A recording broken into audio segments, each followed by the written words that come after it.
چھپا لیتے تھے، اور یہی علماء عوام کو کہتے تھے کہ کچھ دن کے لیے آپ نے جہنم میں جانا ہے، 30-40 دن کے لیے، یا کچھ 7 دن کا کہتے تھے۔ یہ اس لیے کہتے تھے کہ ایک تو 7 دن کا اس لیے کہتے تھے کہ وہ کہ دنیا 7,000 سال کی ہے، تو ہر 1,000 سال کے بدلے ہمیں ایک دن جہنم میں پھینکا جائے گا، یہ یہود و نصارہ کہتے تھے۔ تو اس طرح کل ہم 7 دن جہنم میں رہیں گے، یا وہ کہتے تھے کہ 40 دن ہم جہنم میں رہیں گے، کہ 40 دن بنی اسرائیل میں سے جو لوگ تھے جنہوں نے بچڑے کی پوجا کی تھی، یعنی حضرت موسیٰ علیہ السلام 40 دن کوئی دور پر رہے تھے چلا کرنے کے لیے، تو 40 دن انہوں نے گناہ کیا، تو اسی 40 دن ہم نے جہنم میں رہنا ہے۔ تو اللہ تعالیٰ فرما رہے ہیں وَقَالُوا لَن تَمَسَّنَا النَّارُ إِلَّا أَيَّامًا مَّعْدُودَةً، کہ یہ کہتے ہیں کہ ہم گنتی کے چند دن آگ ہمیں چھوئے گی، اس کے علاوہ تو آگ ہمیں کچھ نہیں کہے گی۔ قُلْ أَتَّخَذْتُمْ عِندَ اللَّهِ عَهْدًا فَلَن يُخْلِفَ اللَّهُ عَهْدَهُ، تو اللہ پوچھ رہے ہیں کہ ان سے پوچھو کیا تم نے اللہ سے اقرار لے رکھا ہے، وعدہ لے رکھا ہے کہ اللہ اپنے وعدے کے خلاف نہیں کرتا، یعنی اللہ سے آپ نے وعدہ لیا ہے، یا اللہ نے آپ سے وعدہ کیا ہے کہ آپ کو 40 دن ہی رہنا ہے، اس سے اوپر آپ نہیں رہ سکتے۔ ہم تقولون علی اللہ ما لا تعلمون، نہیں بلکہ تم اللہ کے بارے میں ایسی باتیں کہتے ہو جن کا تمہیں مطلق علم نہیں ہے، مطلب تمہیں پتہ ہی نہیں ہے کہ کتنے دن ہم نے رہنا ہے اور کتنے دن نہیں رہنا، یہ فیصلہ تو اللہ کے ہاں ہے۔ تم کیسے کہہ سکتے ہو کہ ہم 40 دن رہیں گے، یا 30 دن رہیں گے، یا 20 دن رہیں گے، جتنا بھی تم یہ تعداد بناتے ہو۔ تو یہ بس ان کا ایک ہی عقیدہ تھا کہ چلو کچھ دن کے لیے ہم جہنم میں چلے جائیں گے اور وہاں رہیں گے، تو پھر بس واپس آ جائیں گے، اس کے بعد جنت میں پہنچ جائیں گے۔ بلا من کسب سیئۃ واحاطت به خطیئته، تو اللہ تعالیٰ فرما رہے ہیں ہاں جو برے کام کرنے والے ہیں، من کسب سیئۃ واحاطت به خطیئته، اور اس کے گناہ ہر طرف سے اس کو گھیر لیں، یعنی جو برے کام کرنے والے ہیں ان کے اتنے گناہ ہوتے ہیں کہ ہر طرف سے ان کو اگر گھیر لیں، تو یہ لوگ ایسے ہیں جو دوزخ میں جانے والے ہیں،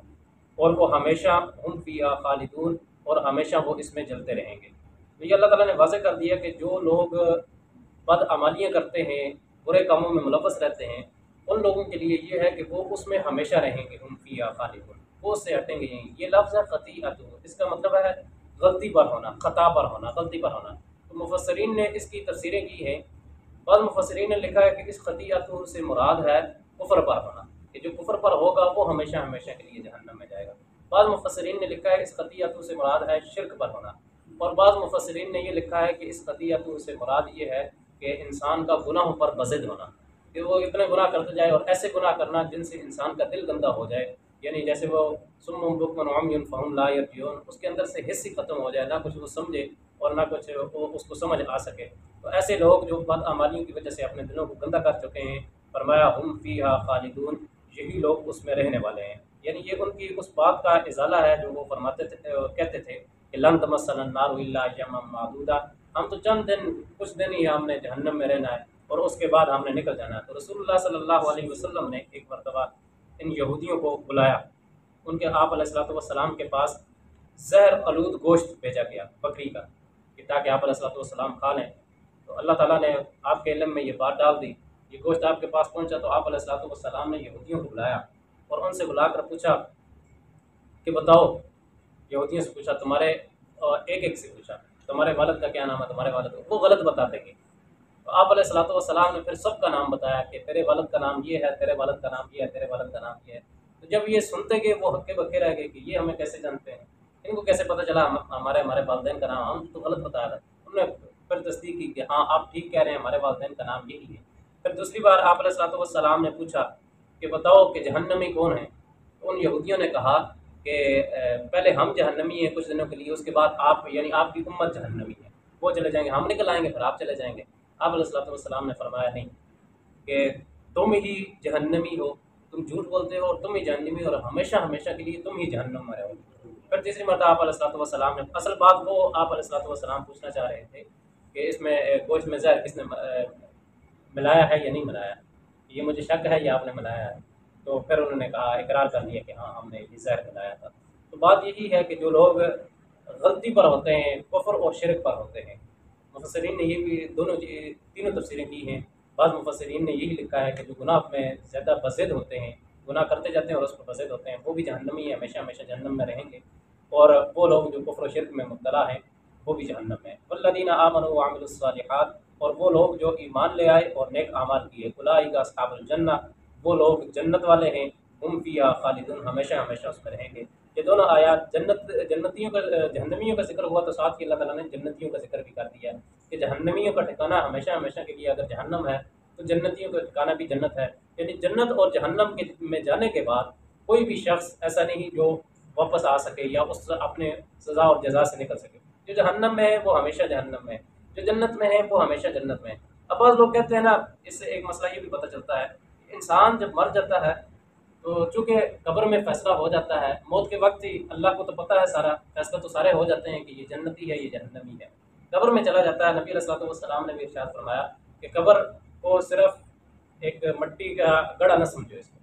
یہ نہ سمجھو کہ ایک مٹی کا گڑھا ہے، یہ یا تو جنت کے باغوں میں سے ایک باغ ہے یا جہنم کے گڑھوں میں سے ایک گڑھا ہے۔ تو فرمایا کہ جو شخص وہاں چلا جاتا ہے قبر میں، یا وہ جنت میں چلا گیا یا جہنم میں چلا گیا۔ اب ہمارے ہاں ایک خرابی ہے، ہم کہتے ہیں جی وہ روحیں آ گئی تو وہ پیش ہو گئی تو وہ کھانا کھا کے چلی گئی تو وہ ہمیں دیکھتی ہیں تو وہ کیا کرتی ہیں، تو کبھی کس طرح کبھی کس طرح۔ تو یہاں سے یہ بات یاد رکھیں کہ اگر انسان قبر میں چلا گیا دو حالتوں میں ہے، یا تو وہ جنتی ہے، وہ جنت میں ہے، اگر وہ جنت میں چلا گیا تو اس کو بلوال کی گلیوں میں آنے کی کوئی ضرورت نہیں ہے، اس کو کیا ضرورت ہے یہ گٹر سونگنے کی۔ وہ جنت میں ان مزوں میں چلا گیا تو وہ ہم سنتے سنتے اگر بیٹھ جائیں جنت کی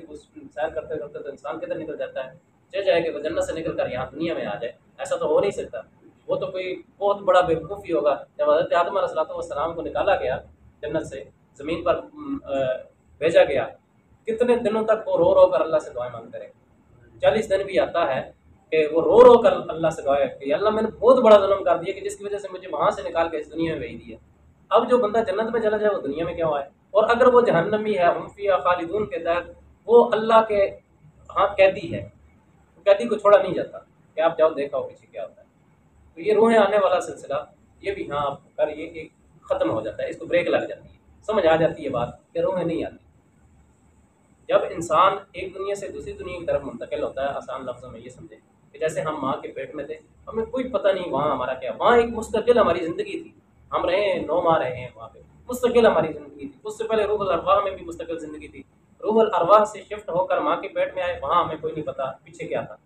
اور یہاں دنیا میں آئے دونوں زندگیوں کو بھول گئے۔ ہم قبر میں جائیں گے اس زندگی کو بالکل بھول جائیں گے، کوئی ہمیں نہیں، نہ رشتہ داروں کا نہ کچھ، وہ ایک نئی زندگی ہوگی۔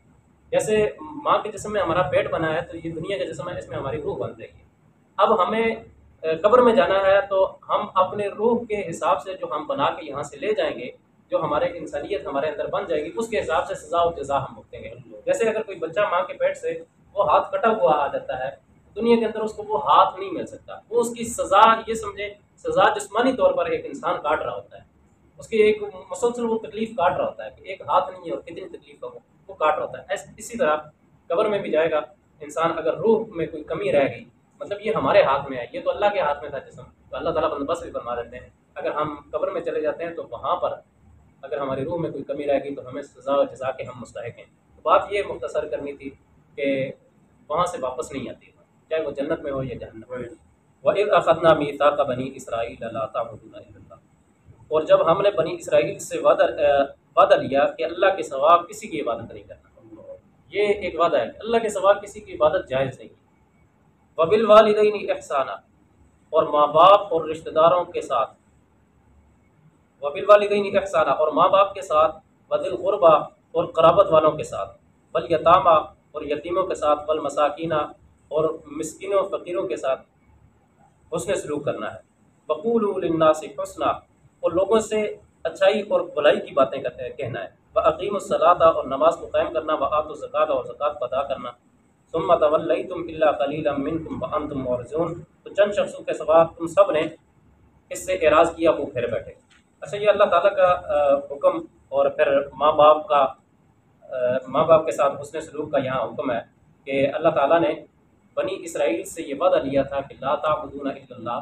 اللہ کے سوا کسی کی عبادت نہیں کرنا، وہ اس سے بھی پھر گئے۔ اور دوسری وعدہ یہ تھا، یہ تو یہی ہے کہ عبادت کسی کی جائز ہی نہیں ہے، کسی بھی، نہ کسی نبی کی جائز ہے، نہ کسی ولی کی جائز ہے، نہ کسی قرابت داروں کی یعنی رشتہ داروں میں سے کسی کی عبادت جائز ہے۔ عبادت سے مراد ایک تو سجدہ ہے، سجدہ تو بالکل آپ نہ تعظیمی سجدہ کسی کو جائز ہے اور نہ دوسرا عبادتی سجدہ کسی کو جائز ہے، مطلب عبادت والا سجدہ تو جائز ہے بھی نہیں، تعظیمی سجدہ وہ جھک جانا اور اس طرح یہ کسی کے لیے نہیں جائز، نہ کسی ولی کے لیے جائز ہے، نہ کسی نبی کے لیے جائز ہے۔ اللہ تعالیٰ نے ایک ہمیں ایک راستہ دیا ہے، ہم نے اس راستے پہ چلنا ہے، بس مختصر سی بات یہ ہے۔ مختصر یہی ہے کہ کسی کے لیے سجدہ کبھی بھی کسی بھی موقع پر جائز نہیں۔ جو جائز تھا وہ حضرت آدم علیہ السلام کو فرشتوں کا سجدہ تھا، اللہ کا حکم تھا، اللہ نے حکم دیا تو اس کے بعد اللہ تعالیٰ نے حضرت آدم علیہ السلام کو سجدہ کروایا ہے فرشتوں سے، باقی کسی نبی کو بھی کسی بھی امتی سے سجدہ نہیں کروایا۔ خود نبی علیہ السلام نے اس سے منع فرمایا حدیث میں جگہ جگہ۔ اور یہاں پر لا تعبدون الا اللہ کے ساتھ اللہ نے اپنے حق کے ساتھ ہی وبالوالدین احسانا، والدین کے احسان کو اللہ تعالیٰ نے یہاں پر ذکر کیا کہ والدین کے ساتھ آپ نے احسان کرنا ہے، کہ عبادت اللہ کی کرنی ہے اور ساتھ والدین کے ساتھ احسان والا معاملہ کرنا ہے۔ یعنی دوسری جگہ اف ولا تنہرہما،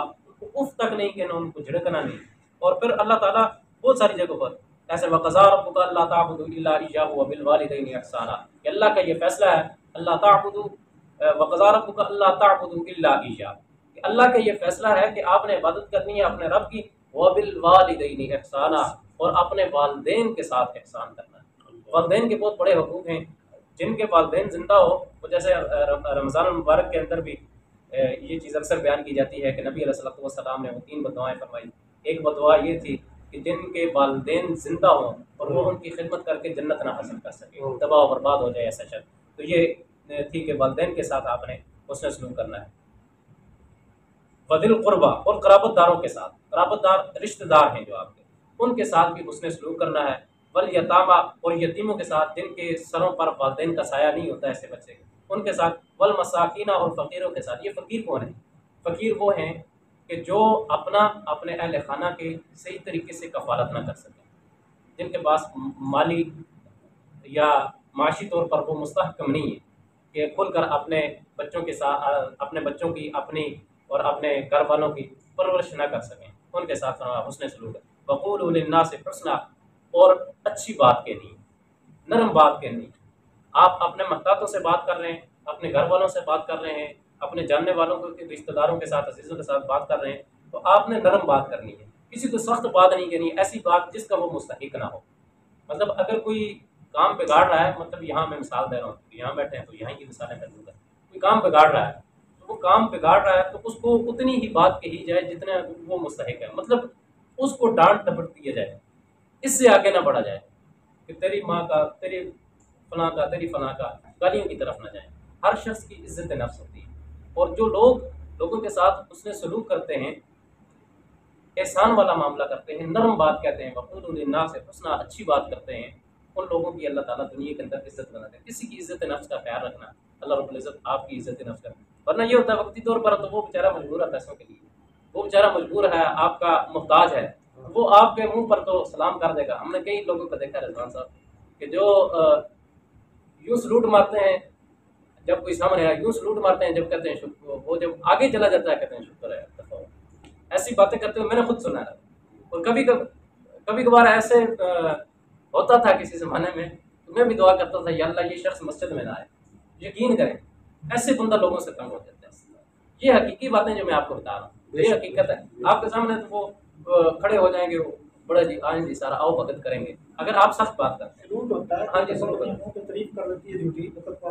وقت پاس کرنے کے لیے ایسا ہوتا ہے، لیکن ایسے لوگ بھی میں نے دیکھے ہیں، یقین کریں ان کو گئے ہوئے 3 4 سال ہو گئے، لیکن لوگ آج بھی ان کو دعاؤں میں یاد کرتے ہیں، اور آج بھی یاد رکھتے ہیں، یار وہ تھے نا بہت اچھے تھے۔ تو ایسے دنیا سے